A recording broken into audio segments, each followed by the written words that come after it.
आपको स्वागत है हमारे YouTube चैनल बायो ग्रुप पर। हम पढ़ेंगे क्लास 12 का चैप्टर 2 का पार्ट 3। चैप्टर का नाम है नर व मादा युग्मकोद्भिद संरचना व विकास। इसमें आज हम टॉपिक पढ़ेंगे अंडक, बीजांड की संरचना, बीजांड के प्रकार। तो चलिए स्टार्ट करते हैं। फर्स्ट है अंडक या गुरु बीजाणुपर्ण।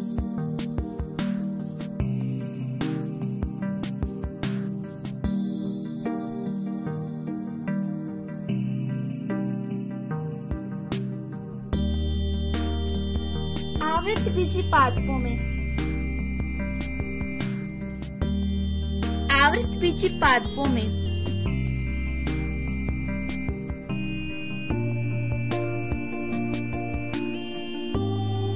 जो मादा जननांग है उसे जायांग कहते हैं।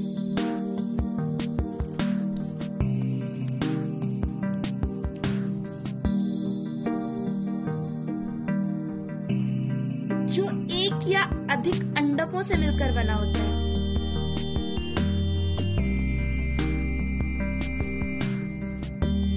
एक या अधिक अंडकों से मिलकर बना होता है जायांग। ये आवृतबीजी पादपों का मादा जननांग है। अंडक जो है बीजांड धारण करने वाले रूपांतरित पर्ण, यह बीजांड धारण करता है। इस कारण इसे गुरु बीजाणुपर्ण भी कहते हैं।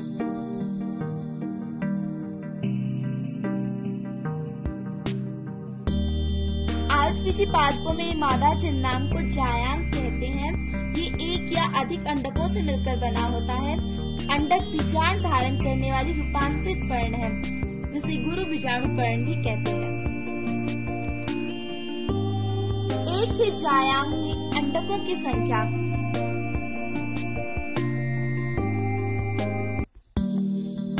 जायांग में अंडकों की संख्या एक या एक से अधिक हो तो इसे बहुअंडपी जायांग कहते हैं।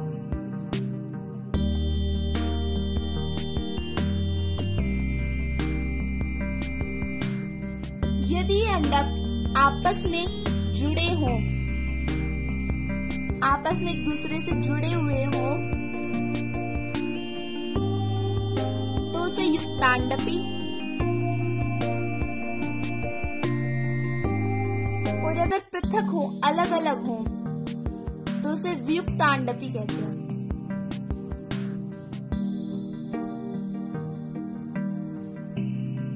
स्त्रीकेशर यानी कि जायांग को 3 भागों में विभाजित किया गया है।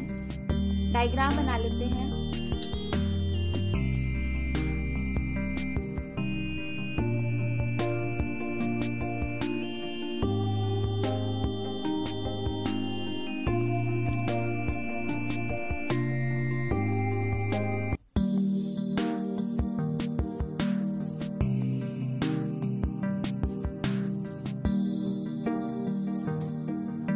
जो अंडाशय जायांग का जो नीचे आधारी भाग फूला हुआ होता है उसे अंडाशय कहते हैं,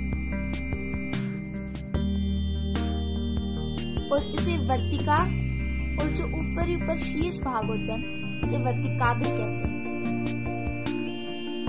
अंडाशय में अंडाकार संरचनाएं पाई जाती हैं, जिन्हें बीजांड कहते हैं। ये बीजांड है। बीजांड को गुरु बीजाणुधानी भी कहते हैं।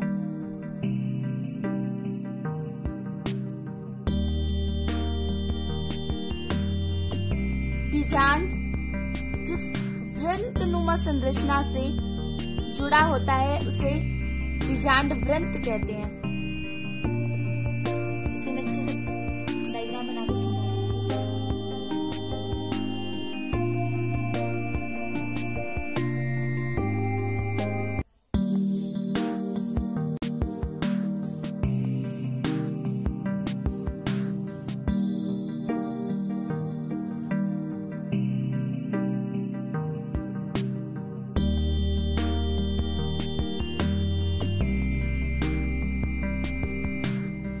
है बीजांड। बीजांड जिस वृंतनुमा संरचना से जुड़ा होता है उसे बीजांड वृंत कहते हैं।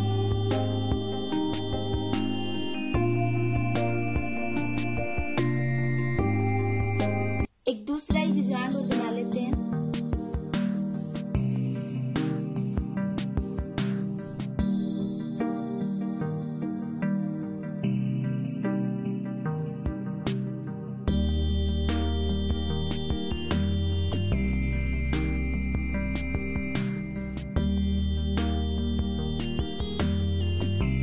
ये बीजांड वृंत है, ये बीजांड, और जहाँ बीजांड वृंत जुड़ते हैं उस भाग को नाभिका कहते हैं,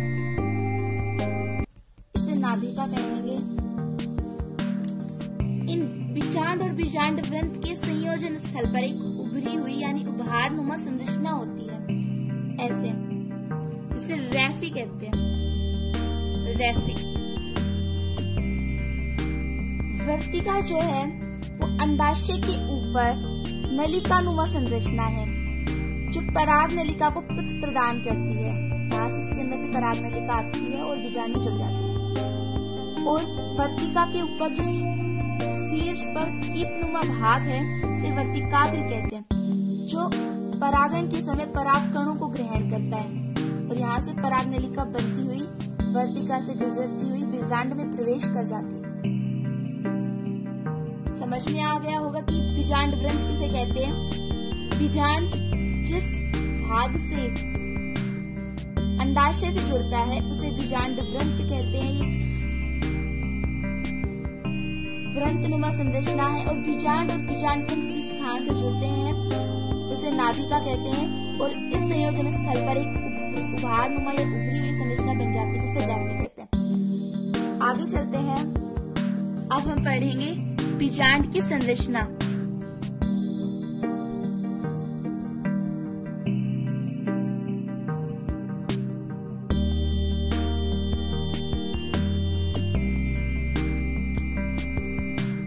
आवृतबीजी पादपों में बीजांड परिपक्व अवस्था में गोलाकार होता है। इसका मुख्य भाग जो है वो मृदुतकी कोशिकाओं से बना होता है।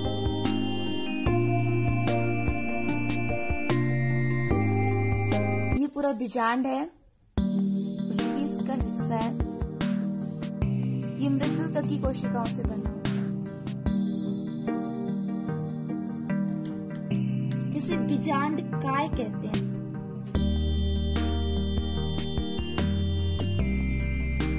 ये बीजांड और ये भ्रूपोष, ये जो कोशिकाओं से बना हुआ भाग है ये एक या दो परत के आवरण होता है, जिसे अध्यावरण कहते हैं। बाह्य परत को बाह्य अध्यावरण और अंतः परत को आंतरिक परत को अंतः अध्यावरण कहते हैं। अध्यावरण के आधार पर, संख्या के आधार पर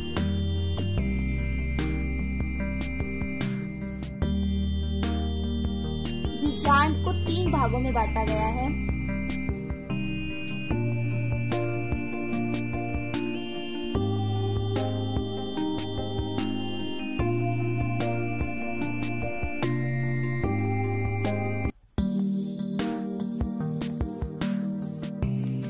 फर्स्ट है द्विअध्यावरणी, सेकंड एक अध्यावरणी एंड थर्ड है अध्यावरणी। इनके बारे में जान लेते हैं। द्वि यानी 2, इसमें 2 परतें पाई जाती हैं, 2 अध्यावरण पाए जाते हैं। एक अध्यावरणी, इसमें एक अध्यावरण या एक परत पाई जाती हो, और अध्यावरणी जिसमें कोई भी परत न हो। इस प्रकार अध्यावरण की संख्या के आधार पर बीजांड को 3 भागों में बांटा गया है, द्विअध्यावरणी, एक अध्यावरणी और अध्यावरणी। आगे चलते हैं, डायग्राम से समझिए।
बीजांड का चित्र। इसमें अध्यावरण जो है वो बीजांड को पूर्ण रूप से नहीं ढकता है। जिस स्थान से नहीं ढकता है उसे कहते हैं बीजांड द्वार।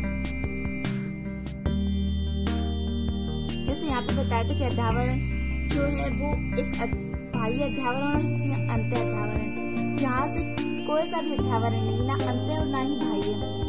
इसलिए यहाँ से जो बीजांड है ये खाली दिखाई दे रहा है बिना किसी अध्यावरण के, जैसे बीजांड द्वार कहेंगे। बीजांड द्वार का जो आधारी भाग है ये बीजांड द्वार, इसका आधारी भाग ये, इसे निभाग कहा जाता है। बीजांड द्वार के आधारी भाग को देखिए, इसका आधारी भाग है, इसका आधार है, इसको कैसे करके देखिए, बीजांड द्वार इसका आधार भाग निभाग। निभाग से अध्यावरण का निर्माण होता है। देखिए यहाँ से निभाग है, दो पार्टों में बढ़ जाता है आगे जाके, ये बाह्य अध्यावरण और अंत अध्यावरण। बीजांड द्वार की ओर मादा युग्मकोद्भिद के रूप में भ्रूणकोश पाया जाता है। समझ लेते हैं, बीजांड द्वार की ओर मादा युग्मकोद्भिद के रूप में भ्रूणकोश पाया जाता है। ये भ्रूणकोश है।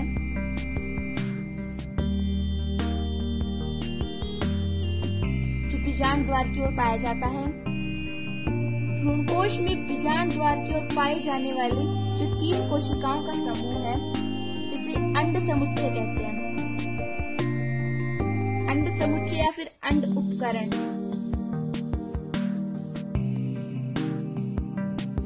इसमें जो ये नीचे की 2 कोशिकाएं होती हैं इन्हें सहायक कोशिका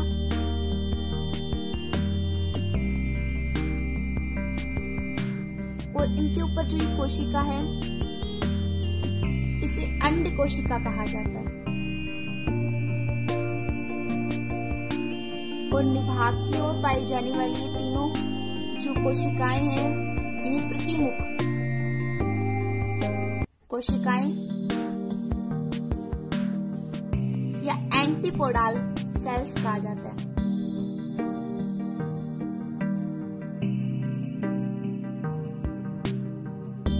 और जो ये बीच में 2 केंद्रक हैं, केंद्रीय कोशिका कहते हैं इसे।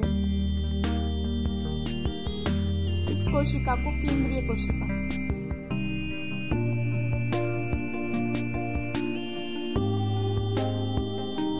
इसमें 2 अगुणित केंद्रक ध्रुवीय केंद्रक पाए जाते हैं जो निषेचन से पूर्व संयुक्त होकर द्वितीयक केंद्र का निर्माण करते हैं।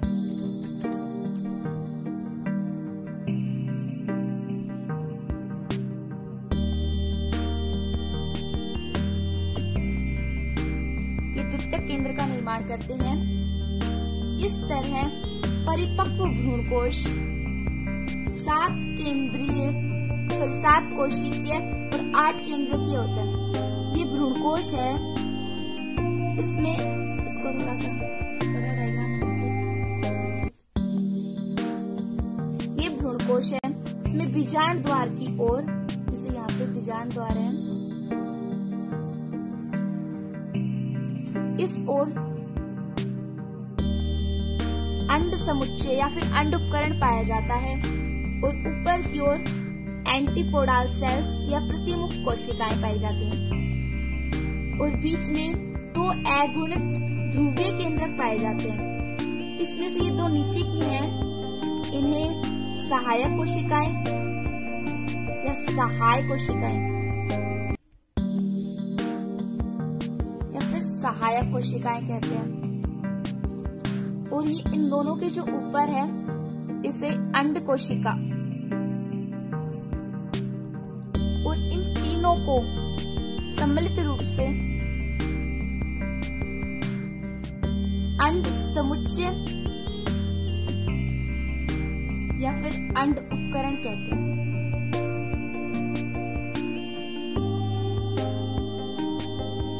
और ऊपर की जो कोशिकाएं हैं इन तीनों को ही प्रतिमुख या एंटीपोडाल कहते हैं। एंटीपोडाल सेल्स, प्रतिमुख कोशिकाएं। और जो बीच में जो केंद्रक पाए जाते हैं इन्हें द्वितीयक केंद्रक कहते हैं, जो केंद्रीय कोशिका के अंदर होते हैं। इस प्रकार इसमें 7 कोशिकाएं हैं, एक ही सबसे बड़ी, 3 ये और 3 ये, 7 कोशिकाएं और 8 केंद्रक हैं, 3 तो इनके अंदर और 3 इनके अंदर, और केंद्रीय कोशिका के अंदर 2 केंद्रक है, द्वितीय केंद्रक। तो कुल मिलाकर 8 केंद्रक और 7 कोशिकाएं हैं। एक बार इसे फिर से समझ लेते हैं बीजांड की संरचना को। इसका मुख्य जो भाग है वो मृदुता की कोशिकाओं से बना होता है, जिसे बीजांड काय कहते हैं। इस पर 2 परतों का आवरण पाया जाता है, जिसे अध्यावरण कहते हैं। बाह्य परत है उसे बाह्य अध्यावरण, और जो आंतरिक परत है उसे अंत्य अध्यावरण कहते हैं। अध्यावरण की संख्या के आधार पर बीजांड को 3 भागों में बांटा गया है, द्विअध्यावरणी, एक अध्यावरणी और अध्यावरणी। द्विअध्यावरणी में 2 अध्यावरण पाए जाते हैं, यानी 2 आवरण पाए जाते हैं। एक अध्यावरणी में 1 आवरण पाया जाता है और अध्यावरणी यानी 1 भी आवरण नहीं पाया जाता है इसमें। अब बीजांड की जो संरचना से थोड़ी डिटेल से जान रहे हैं डायग्राम के माध्यम से। इसमें ये भ्रूणकोश है, ये भ्रूणकोश, और ये जो है ये है बीजांड काय।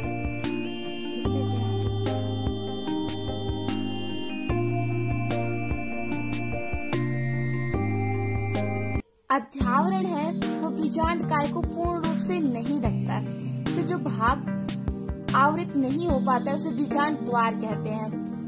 बीजांड द्वार के पास ही की ओर एक मादा युग्मकोद्भिद के रूप में भ्रूणकोश पाया जाता है, और बीजांड द्वार के आधारी भाग को निभाग कहते हैं। भ्रूणकोश के अंदर, यहाँ पे भ्रूणकोश के अंदर 3 जो बीजांड द्वार की ओर जो 3 कोशिकाएं हैं, यानी अंड समुच्चय अंडोपकरण है। इसमें जो नीचे की 2 से सहायक कोशिकाएं कहते हैं, और ऊपर की कोशिका को अंड कोशिका कहते हैं, और ऊपर वाली कोशिकाओं को प्रतिमुख कोशिकाएं या एंटीपोडल सेल्स कहते हैं। और ये जो बड़ी है इसे केंद्रीय कोशिका, उसमें 2 अगुणित ध्रुवीय केंद्रक पाए जाते हैं, जिन्हें द्वितीयक केंद्रक कहते हैं। और यहाँ पर देख लेते हैं एक बात और, ये जो है ये बीजांड व्रंत है।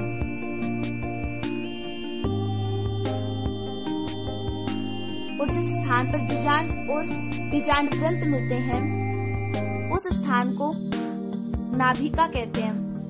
और यहाँ पर एक उभरी हुई उपहारनुमा संरचना बन जाती है, जिसे रेफी कहते हैं।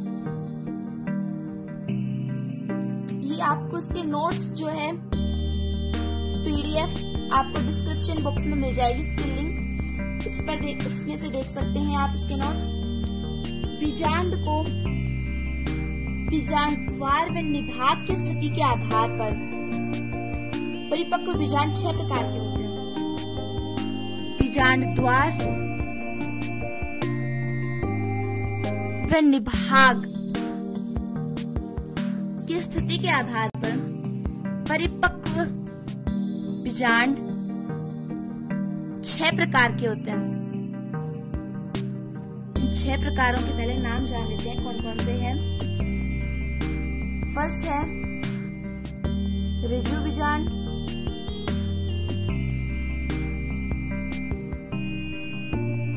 सेकंड है प्रतीप बीजांड,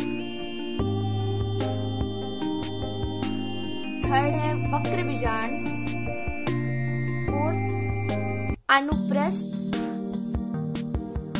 और अर्ध प्रतीप, पांचवा है सिक्स्थ है कुंडलित। ये 6 प्रकार के बीजांड हैं जिनके बारे में हम पढ़ेंगे। तो देखिए फर्स्ट है वो है ऋजु बीजांड।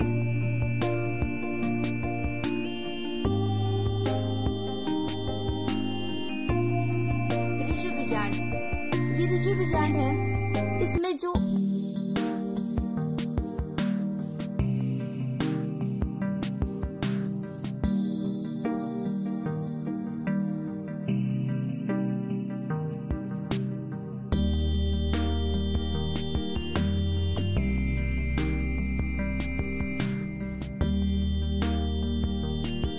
बीजांड में बीजांड द्वार,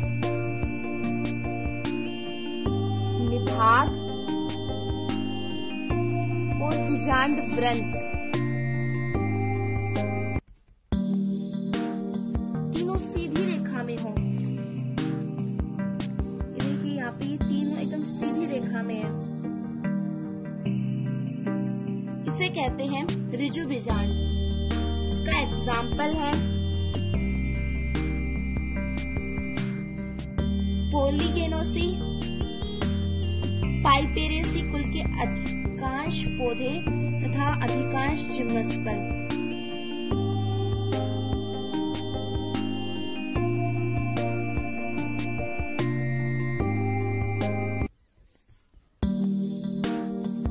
तथा अधिकांश जिम्नोस्पर्म में ऋजु बीजांड पाया जाता है।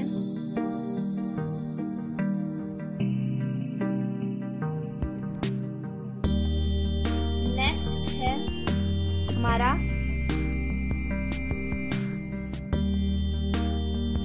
प्रतीप बीजांड। प्रतीप बीजांड में क्या है कि जो बीजांड वृंत के साथ 90 डिग्री में घूम जाएगा। ऐसे ये ऐसे है, इसके से समझना आप इसकी जो नोक से कि ऐसे ये ऐसे घूम जाएगा इसमें प्रतीप बीजांड में। तो देखें जब बीजांड में बीजांड वृंत वृद्धि करके 180 डिग्री पर उल्टा हो जाता है तो इसे बीजांड द्वार एवं जो निभाग है वो सीधी स्थिति में आएंगे, सीधी रेखा में आएंगे। एक बार देख लेते हैं इसे जाने कैसे।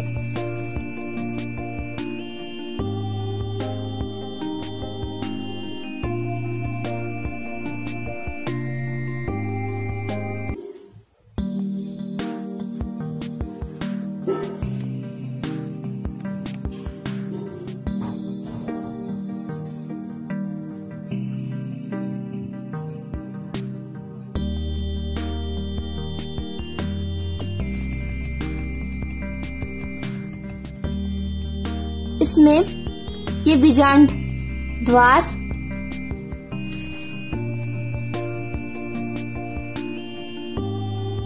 ये जो भाग है ये निभाग, बीजांड का आधारी भाग निभाग और ये बीजांड वृंत।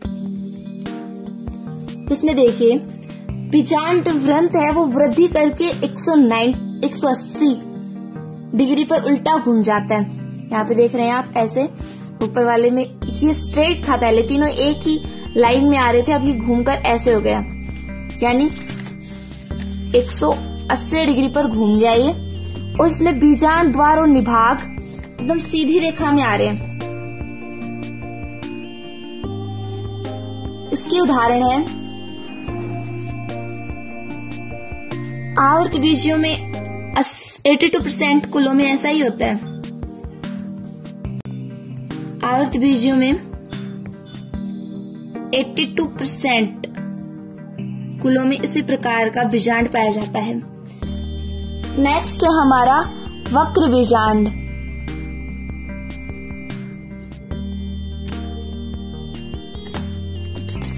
इसमें जो बीजांड काय और भ्रूण को पोष है वो घोड़े के नाल की भांति घूम जाते हैं, मुड़ जाते हैं।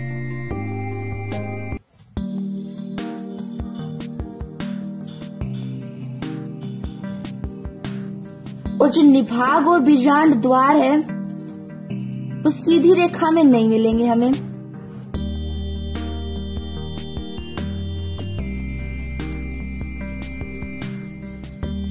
यहाँ पे है बीजांड द्वार, ये है निभाग और ये बीजांड वृंत। इसमें निभाग और जो बीजांड द्वार है वो सीधी रेखा में नहीं है और बीजांड में वक्रता के कारण निभाग है वो बीजांड वृंत के समकोण पर पाया गया है। इसमें वक्रता के कारण ये है हमारा बीजांड काय और भ्रूणपोष घोड़े की नाल की भांति मुड़ जाता है।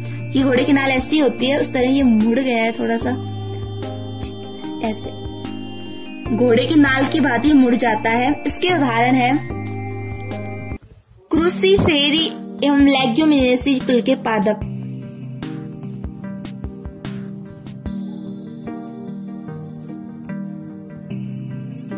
लेग्यूमिनेसी में जो पादप आते हैं वो सभी में वक्र बीजांड होता है।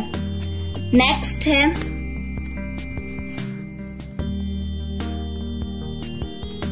अनुप्रस्थ बीजांड।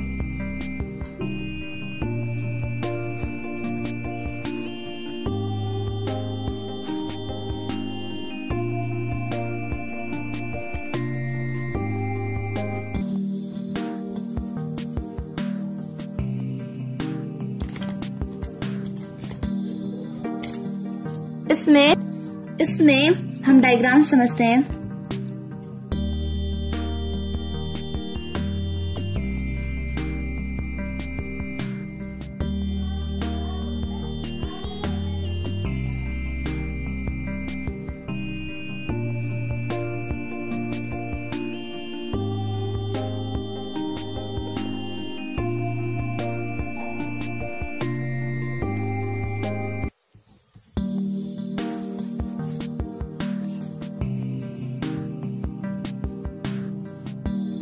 इसमें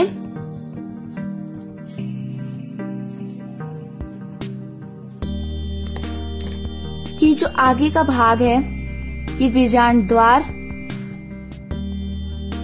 ये निभाग, ये बीजांड काय और ये बीजांड वृंत।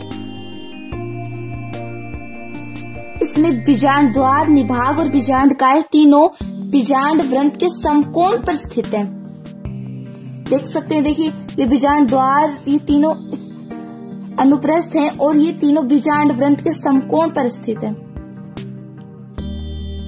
इसके उदाहरण है एलिसमेसी, ब्यूरोमेसी कुल के पादप।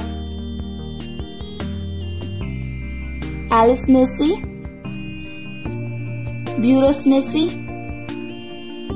ब्यूरोमेसी कुल के पादप।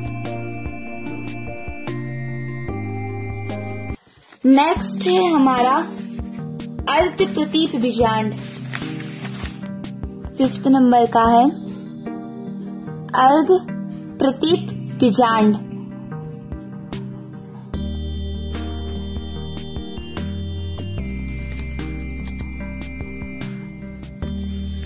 इसमें बीजांड द्वार एवं निभाग एक क्षैतिज रेखा में स्थित हो एवं बीजांड वृंत इनके समकोण पर हो तो उसे अर्ध प्रतीप बीजांड कहते हैं। देखिए समझिए, इसे डायग्राम के माध्यम से समझेंगे। बीजांड द्वार और ये है निभाग। निभाग थोड़ा सा नीचे आएगा, यहाँ पर है निभाग और ये जो है ये है बीजांड वृंत। थोड़ा सा खिचपिच हो गया, इस पर इसे थोड़ा सा अच्छे से बना देती हूँ एक बार।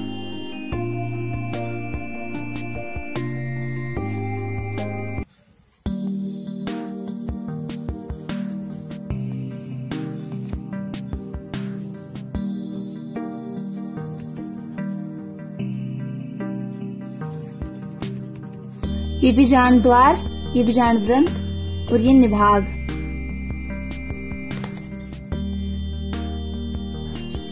बीजांड द्वार और निभाग एक क्षैतिज रेखा में स्थित है और ये बीजांड वृंत इनके समकोण पर स्थित है। देखिए ये दोनों तो क्षैतिज पर स्थित है और ये बीजांड वृंत इनके समकोण पर स्थित है। यहाँ पर है, ये बताया था मैंने, निभाग और ये बीजांड वृंत इनके समकोण पर स्थित है। इसके उदाहरण है रेननकुलेसी व प्रीमुलेसी कुल के पादप।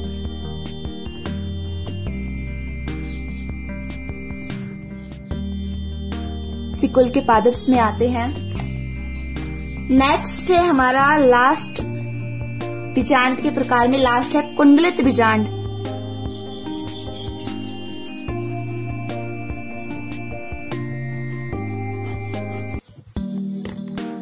कुंडलित बीजांड में बीजांड वृंत अत्यधिक लंबा हो जाता है और पूरे बीजांड पर घूम जाता है। जैसे डायग्राम के माध्यम से समझिए, ये है बीजांड द्वार,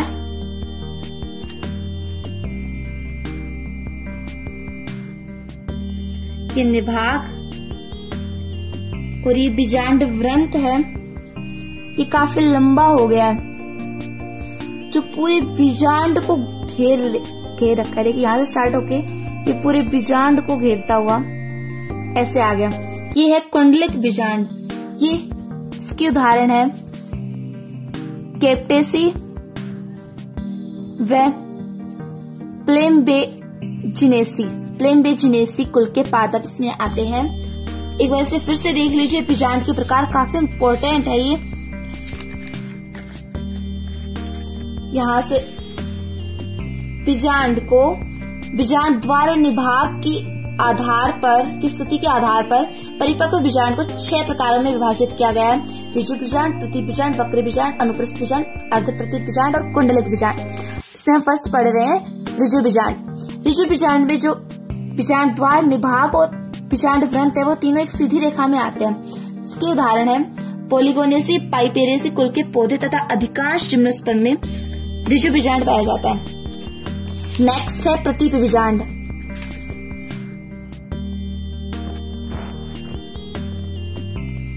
प्रतीप बीजांड में ये बीजांड वृंत है, ये 180 डिग्री पर उल्टा घूमकर उल्टा हो जाता है। देखिए इससे यहाँ से उल्टा घूम गया है एकदम 180 डिग्री पर। इससे बीजांड द्वार और निभाग एक सीधी रेखा में आते हैं, लेकिन जो बीजांड वृंत है वो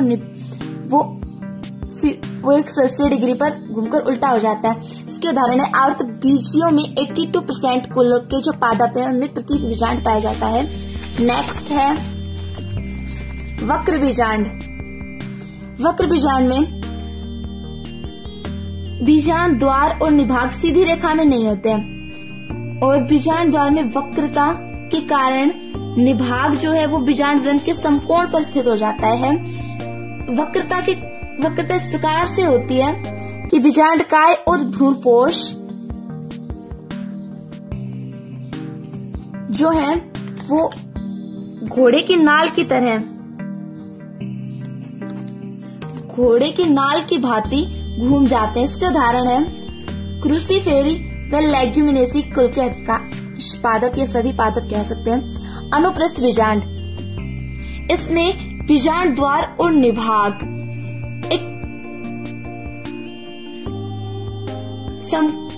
बीजांड द्वार, बीजांडकाय और निभाग बीजांड वृंत के समकोण पर स्थित होते हैं। ये ब्यूरसमेसी कुल के पादप, ये अनुप्रस्थ और बीजांड और अर्धप्रतीप बीजांड लगभग बराबर ही है। इसमें भी बीजांड द्वार और निभाग जो है वो क्षैतिज रेखा में है। जो बीजांड वृंत है वो उनके समकोण पर स्थित है। इसके उदाहरण है रेनकुलेसी और प्रीमुलेसी कुल के पादप। नेक्स्ट एंड लास्ट है कुंडलित बीजांड। इसमें जो बीजांड वृंत वो इतना लंबा हो जाता है कि वो पूरे बीजांड को घेर लेता है। यहाँ पे देखिए ये तो बीजांड है और ये जो यहाँ से स्टार्ट हो रहा है बीजांड वृंत पूरे बीजांड को घेर रहा है। इसके उदाहरण है कैप्टेसी और प्लम्बजिनेसी। आशा करती हूँ कि आपको वीडियो अच्छा लगा होगा। हमारे चैनल को लाइक, सब्सक्राइब और शेयर जरूर करें। धन्यवाद।